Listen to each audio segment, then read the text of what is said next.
Donc on va regarder une petite somme où il y a, bon, c'est quand même pas évident, mais il faut juste savoir comment s'y prendre pour la calculer.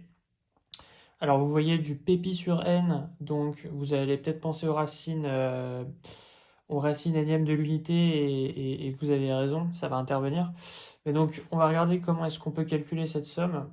Donc la somme, c'est la somme de p égale 0 à n-1 de moins 1 puissance p cosinus pp sur n à la puissance n. Et donc ici, ce qu'on va faire, c'est qu'on va donc on va appeler ça S. On va appeler ça S.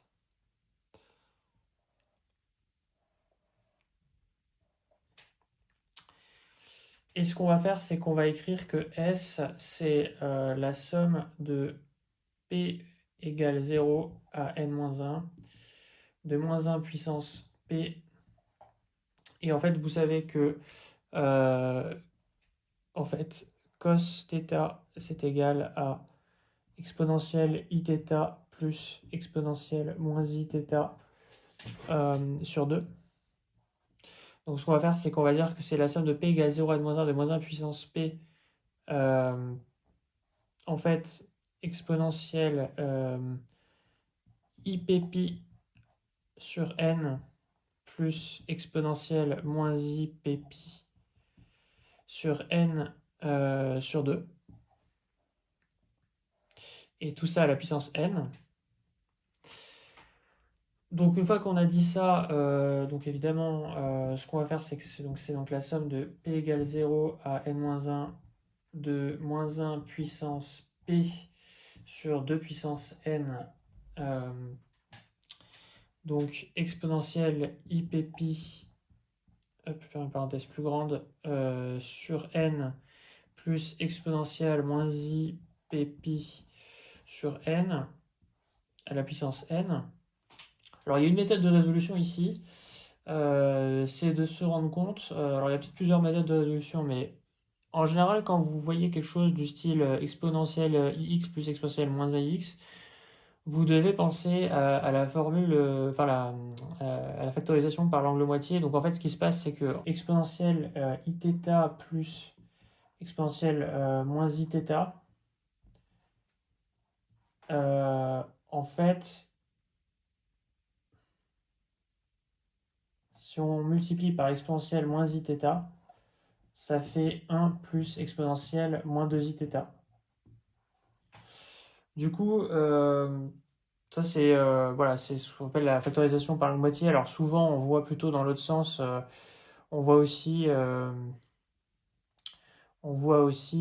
exponentielle iθ sur 2, exponentielle iθ sur 2 plus exponentielle moins iθ sur 2 égale en réalité 1 plus exponentielle iθ. Donc en fait, on voit un petit peu ces deux variantes. Bon, le truc qui est plus utile ici pour nous, c'est plutôt la première. Parce que on va sortir le exponentiel, on n'a pas envie de s'embêter avec des 1 sur 2n, donc on va plutôt utiliser ça.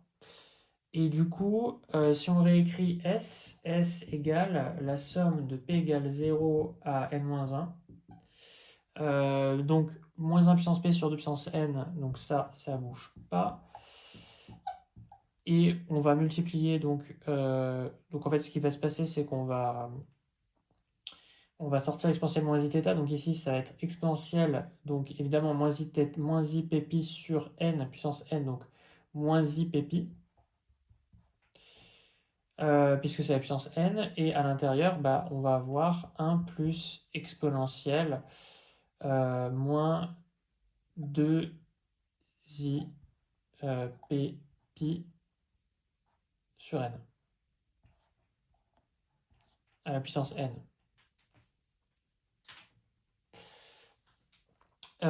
Et pourquoi est-ce qu'on a fait ça? Donc déjà, alors exponentielle moins IPP, en fait, vous savez que bon, bah, si P égale 0, ça fait 1. Si P égale 1, ça fait exponentielle de moins IPI, ça fait moins 1, etc. Donc en fait, ça vaut moins 1 puissance P. Et moins 1 puissance p fois moins 1 puissance p, on peut dire que ça fait 1. Et donc en fait, si on simplifie, donc pour l'instant, S égale la somme de p égale 0 à n-1, enfin 1 sur 2 puissance n, de p égale 0 à n-1, de 1 plus exponentielle moins 2i p pi sur n à la puissance n. Donc, je vais remettre ça en haut. Donc, S égale 1 sur 2 puissance n de la somme de p égale 0 à n-1 de 1 plus exponentielle moins 2i p pi sur n à la puissance n. Donc, déjà, ça a une meilleure tête parce qu'il n'y a plus de cosinus. Donc ça, c'est une première chose. Et là, on va utiliser la formule du binôme de Newton en réalité. Donc S égale 1 sur 2 puissance n, la somme de P égale 0 à n-1 de la somme. Et c'est pour ça qu'en fait, on a utilisé cette formule avec 1 plus exponentielle moins 2i θ, parce qu'avec le binôme de Newton, l'avantage, c'est que 1 plus a à la somme des 1 plus a à la puissance n, en fait, il y a un terme qui est largement simplifié. Donc c'est la somme de k égale 0 à n, donc finalement de exponentielle en réalité. Alors je vais peut-être commencer par le coefficient binomial. Donc k parmi n, exponentielle moins 2i k p pi sur n. Voilà, donc on a une somme double sur P et sur K. Puisqu'il n'y a plus qu'un terme qui dépend de P, on va pouvoir intervertir. Égale donc 1 sur 2 puissance n, somme de K égale 0 à n de K parmi n, somme de P égale 0 à n-1 des exponentielles moins 2i k p pi sur n. Et c'est là où je pense que c'est là que l'exercice est intéressant et pourrait, voilà, c'est quelque chose qui pourrait être demandé comme exercice, même si ça demande un peu d'astuce. Ce terme-là, vous êtes censé savoir à quoi ça correspond. Ça, en réalité, alors effectivement que ce soit d'ailleurs 2i kpp, ou plus avec un plus ou un moins, en réalité c'est ce qu'on appelle une racine énième de l'unité, à la différence que là c'est donc oméga n à la puissance k. Voilà, avec oméga n, oméga n, c'est exponentielle de 2i pp sur n avec p allant de 0 à n-1.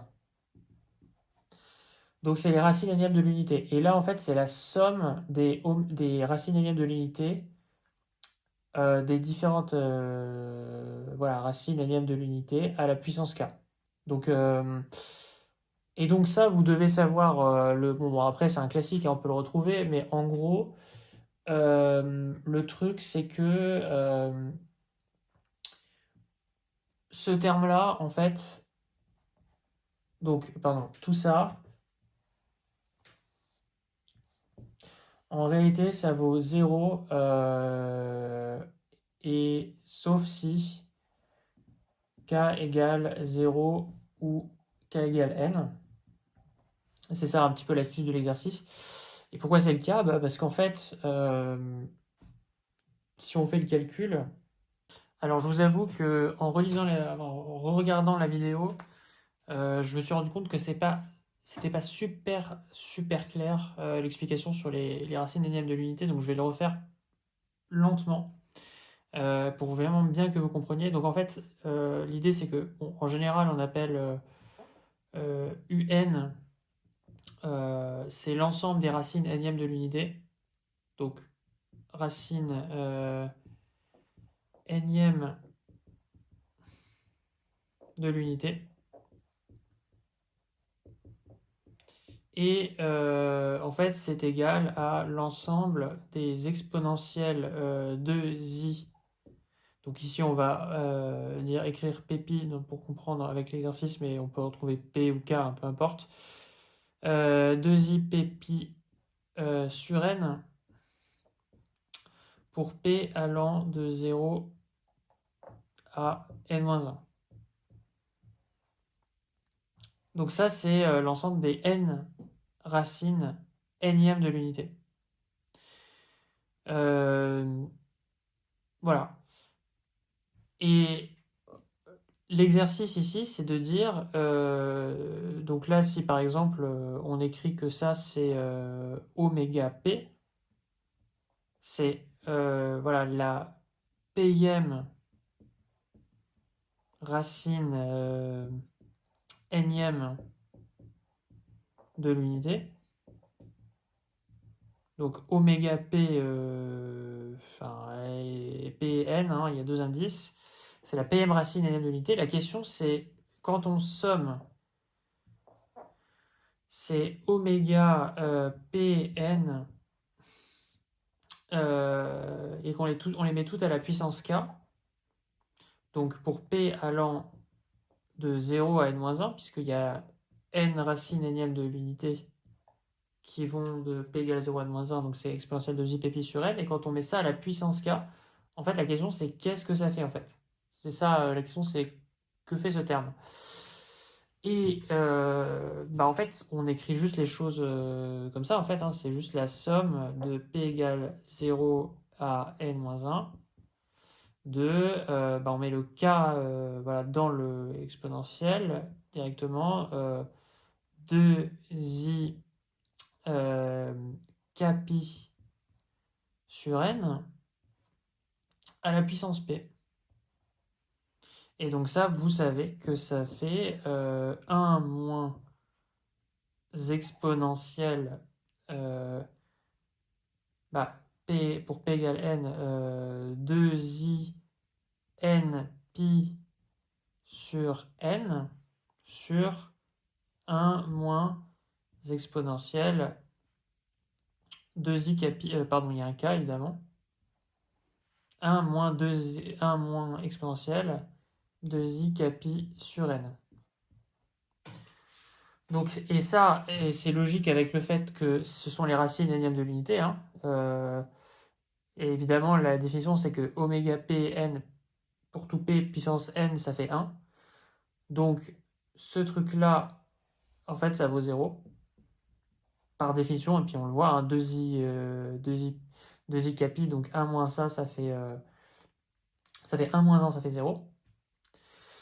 Et donc, les seuls cas, en fait, donc en fait, ça fait 0 si 2i capi sur n, en fait, si exponentielle 2i capi sur n différent de 1, et sinon, si exponentielle 2i capi sur n, ça vaut 1, bah, ça vaut le nombre de termes, ça vaut n.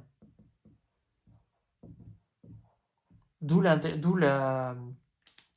dépendance de cette somme à k, ça vaut voilà, n sinon, donc voilà. Donc tout ça pour dire que du coup, ce truc-là, ça vaut 0 sauf si k égale 0 ou k égale n. Du coup, S, en réalité, S c'est 1 sur 2 puissance n fois k égale 0. En fait, ce qui va se passer, c'est que il y a n termes ici, et k égale n, il y a n termes aussi, donc n plus n. Et donc, S égale, voilà, donc n sur 2 puissance n-1.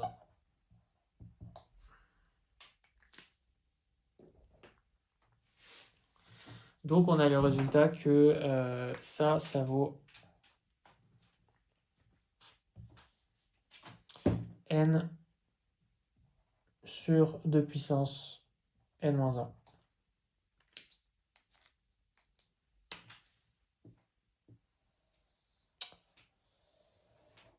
Et voilà, donc une petite somme où il faut connaître voilà, un résultat à connaître sur les racines énièmes de l'unité. Et voilà, bah, j'espère que ça aurait été suffisamment clair. Et à la prochaine.